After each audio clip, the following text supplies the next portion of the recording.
Welcome to being untriggerable. If you don't know what it means, essentially it means that you take full control and responsibility for your thoughts, feelings, and actions, and you blame no one and nothing for how you think, feel, and act. Literally, that's full control.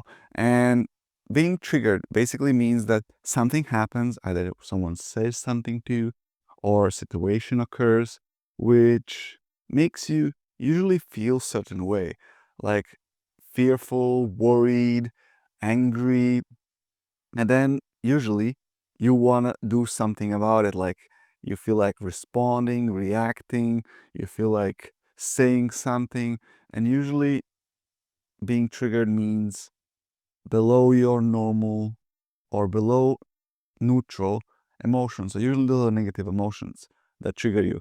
Uh, Technically, you could be triggered into delight, which is also something that can happen.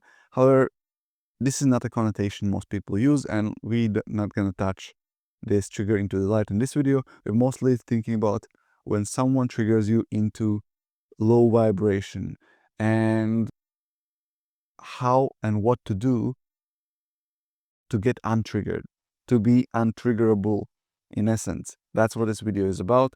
And it got inspired by training I got yesterday. Yesterday, I attended this really amazing, really beautiful training by well-known professional in the field of self-development.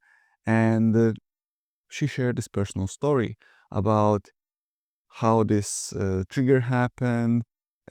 Someone called her in a certain way and feelings arose, and how she described her experience. She was doing lots of really good stuff. She acknowledged the feeling, she allowed herself to feel it, and really allowed to channel it in a healthy way. However, what she didn't talk about, what she didn't teach, was untriggering initial trigger in the first place. So yes, she did lots of good steps, which is really powerful to regulate your nervous system, lots of powerful tools. However, when a thing happens again, she gets triggered again. Well, that makes no sense. And that's what I'm here for this video, to make sure that when something happens that you don't prefer, a reaction, feeling rises, it happens just once. You deal with it, and next time, oh, I deal with it. I have nothing to do here anymore. Like, it's that kind of resolution I'm providing you with this video. And to be clear, this is not something I paid large money to discover. This is not something that some guru needs to have. Actually, this is very, very simple. And everyone can do this. It's very easy, very simple. And I'm surprised that not everyone does this. It's like mind blown that I actually need to make videos about this, because apparently not everyone does it. Surprise. So essentially, to become untriggerable, it's becoming self-aware and knowing who you are. And you could go as far as saying, I am God, I am creator of this reality, or I create my reality.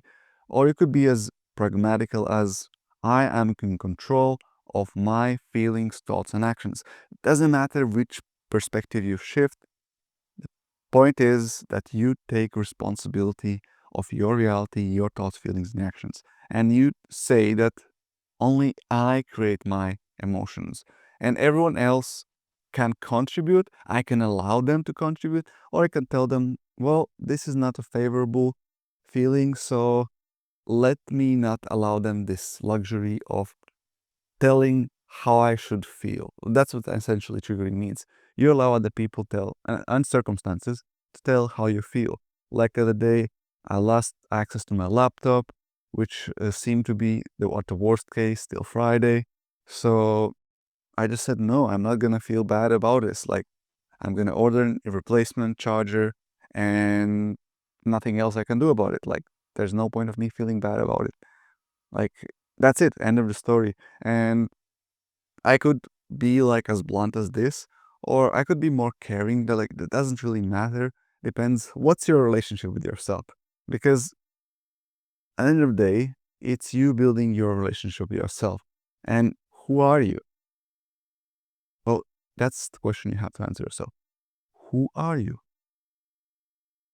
And once you know who you are, from that frame, you know how you want to engage with yourself. You know what's your natural response. Because if someone makes you feel how you normally feel, that's congratulatable. Like, congratulations, thank you. If someone makes you feel better than you normally feel, thank you. And if someone makes you feel worse than you normally feel, then it's like, do I want that? Probably not. And then you do something about it. And what is that something? Well, first, you realize, okay, I know who I am. I know that this is something I don't prefer. Next one is, what do I want? Because by definition, if something happens that you already want, there's nothing for you to do. Just, oh, thank you. Now, the question is, what do you want? So that's the next question. Once you know who you are, what do you want? And you have to decide. And usually there's a feeling, like, what do you want? What kind of feeling you want? Or some kind of outcome as well. Wonderful. What do you want to do? What needs to happen? Or what kind of thoughts you want to have? Like, actually, those are the only three things you can actually control: how you think, how you feel, how you act. And circumstances come as a result of that. So, yeah, what do you want? And make sure that what you want is a positive. And I'm not talking about like positive thinking, like, oh, it needs to feel good and all these things, like positive thinking, toxic positivity, all these things, all good. By the way, I'm more pragmatical today, and what I'm thinking really about is positive is goes along the lines of what you want. So really simply put is the result, is the line of thoughts, feelings, and actions you're going, is that something you want more of? Is that something you want to continue? That's as simple as that. If you would, if you're happy, content with continuing same direction, then you already have what you want. Then you're already on a path of what you want. Nothing for you to change. However, if you discover that you're thinking along the lines of worst case scenarios and doomsdays, and it makes you feel really awkward, then probably you're not thinking along the lines of what you want. And then that's not positive thinking, that's negative thinking. So, and another way of frame is, would I would I be happy to have even more of this? It's a really powerful one. And usually, if you don't want more of that, then don't do that. Like, pick something that you actually would like to have more of. So yeah, that would be positive thinking. And once you know who you are, what you want, then just do it. Just be that person, that then commit to it and allow yourself. It's more about allowing yourself than actually forcing. It's like you can force it in short term, it's really powerful, a masculine way. However, in long term, you can masculinely allow yourself to do the thing. Like, yeah, I genuinely want to do that. And essentially, to become untriggerable, when feeling arises, usually it arises from subconscious. The trick, or not like a like concept that I usually do for myself is, why is it there? Like, what's the gift that it comes here to give me? And so I usually try to approach it from place of joy. Oh, thank you. Thank you for making me feel this way. Thank you for, let's say I work with a client and suddenly client tells, Toms, you have, like, you're really, really bad coach. Like, okay, that person has opinion of me being a bad coach. Well, thank you for your sharing your opinion. And first thing I would do is like, okay, what's the gift in here? Is there really, am I really a bad coach? Like, let's go to the framework. Like, am I really a bad coach? Actually, no, I'm really an amazing coach. So, okay, that's not true. Okay. Uh, do I want to be a really good coach? Like, do I want, like actually, as a way around, do I want to be a bad coach? No, I don't want to be a bad coach. So that's not something that's helpful for me. What do I want? I want to be a really great coach. So now that I know that I want to be a great coach, how is this thing that is this person is telling me, is this helpful? Like, is this helpful? How is this helpful? And maybe it is helpful, maybe it is not. And actually, take it back. It's always helpful. The question is, how is this helpful? So is there a feedback there? Is there something I can improve about my coaching? If I feel negative about it, then I'm triggered. And that means that there's part of me that agrees with what this person says. And usually that's something I don't want. And I would like to identify what is the belief behind that, what they said. Let's say I feel like I'm too people pleasing or something, like I'm not hard enough, or and then they said, "Oh, you didn't tell me this. Like I would have liked to be up more front." And then you actually agree with that, but I don't like it, so let me try to hide it. Like all these dynamics play out, or I could just say, "Oh yeah, I didn't tell that. I would love to be more upfront, more direct going forward. So thank you so much for bringing it to me as awareness." And that's how I become untriggerable. I actually agree with them. Yeah, there's a truth in there. I agree with you. Thank you for letting me know. And it is that, like, what's the belief in there? And really identifying the belief, which is exactly the point where the lady from which I took training yesterday, she didn't emphasize this step. I cannot claim whether she was aware of it, whether she was taking the step, but she wasn't teaching it for sure. So that's what I'm emphasizing here, is like feeling arises and realizing, like, why is it there?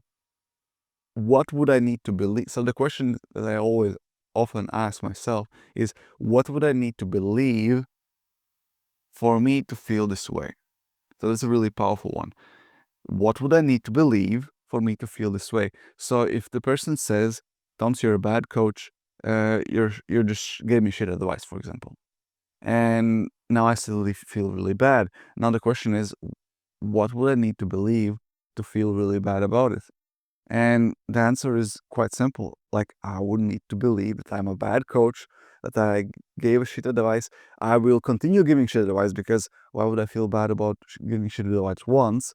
If I know that I'm never going to do it again? Obviously not. I wouldn't feel bad about it at all.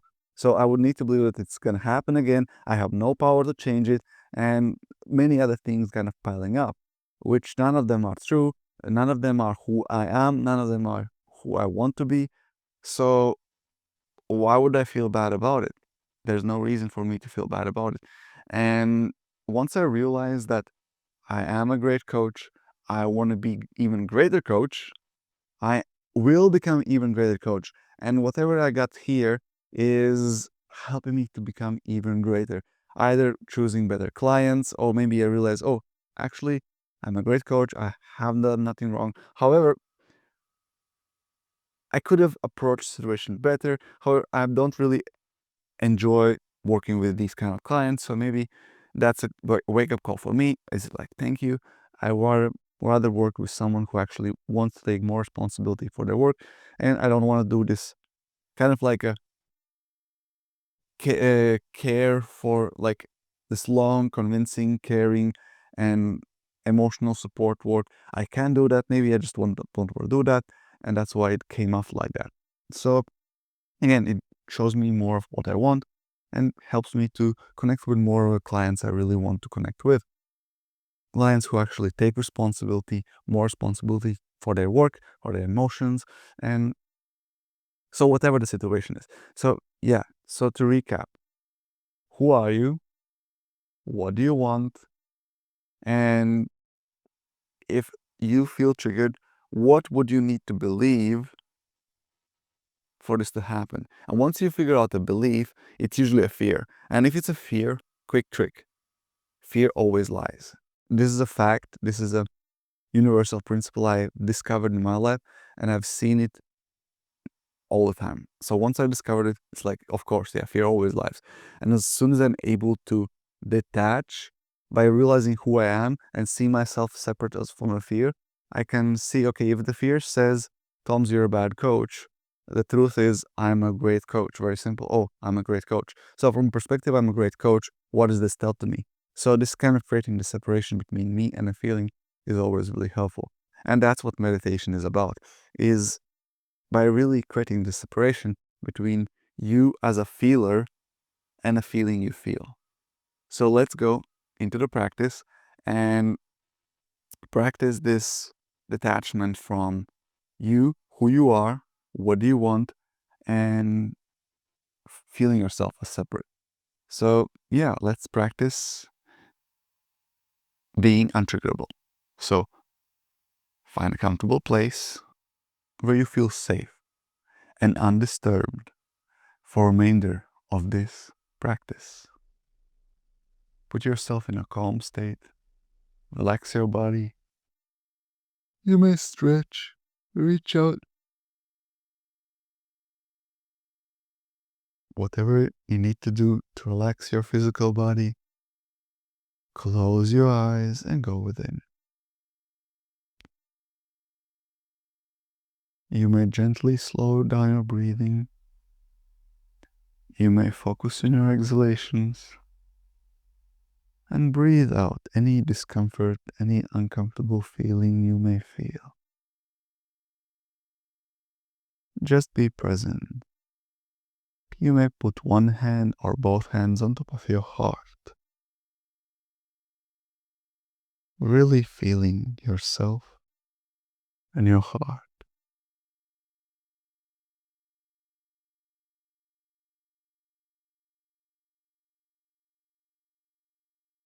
Make your heart, physical and emotional heart, the most important thing right now. And just feel. Key to becoming untriggerable lies in your ability to enjoy what you feel, to allow yourself to feel all that arises, knowing who you are, and that whatever you feel, it's a gift. It helps you to become more of who you truly are. So be present and keep bringing yourself into the present moment.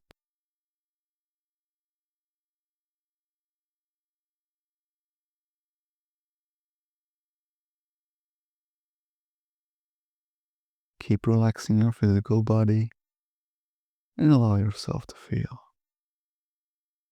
Release any tension from your eyes, jaw, neck, and shoulders. And keep breathing.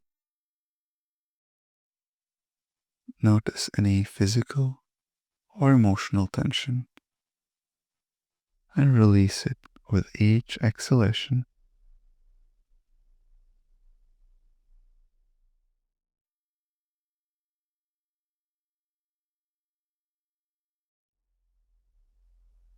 If any feeling, sensation arises, allow it to be. If yawns, tears, or any other physical responses arises, allow them to be.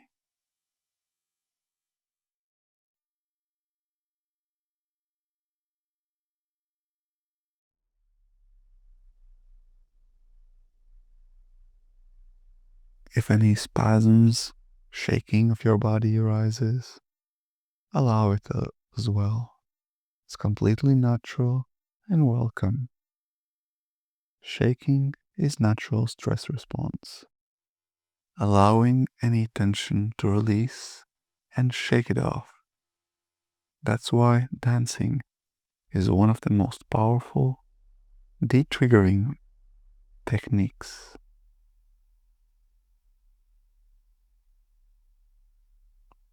Loosely listen to my voice and allow yourself to feel.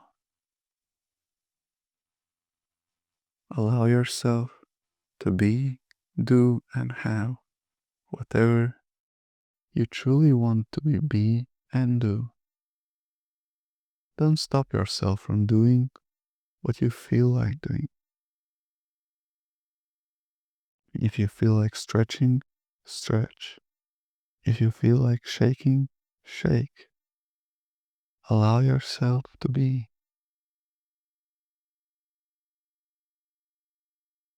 and breathe. Allow yourself to be present to yourself and to your heart.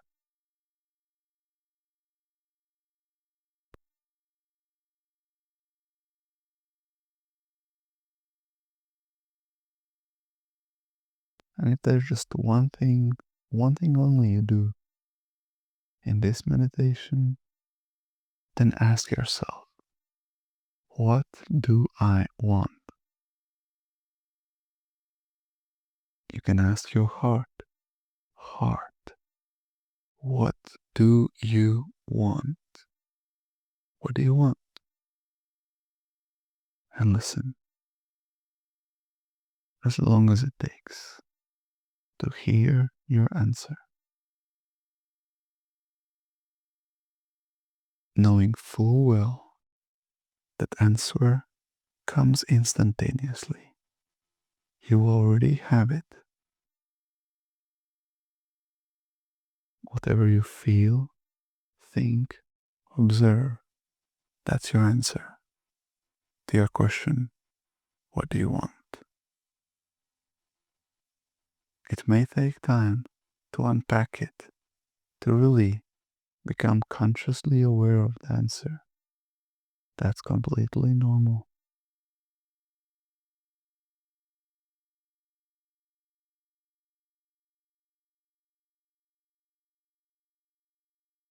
And regardless of your awareness of answer, allow yourself to be thankful for receiving it.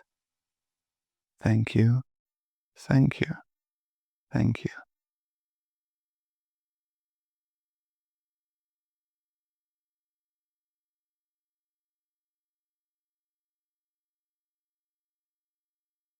Allow yourself to feel.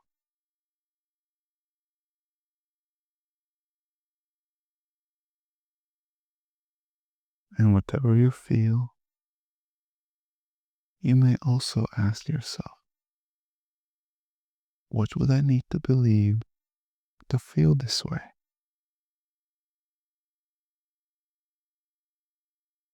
Whenever you find a story that fits your feeling, realize that that's the belief that's creating this feeling. And then decide, is this something you want more of or less of? And then follow your heart and intuition to get more of what you want. Because what you want is what you get more of by being thankfully present.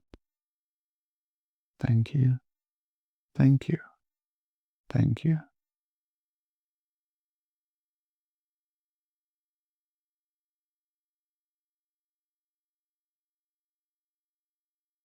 You may stay here, remembering your heart, allowing yourself to feel.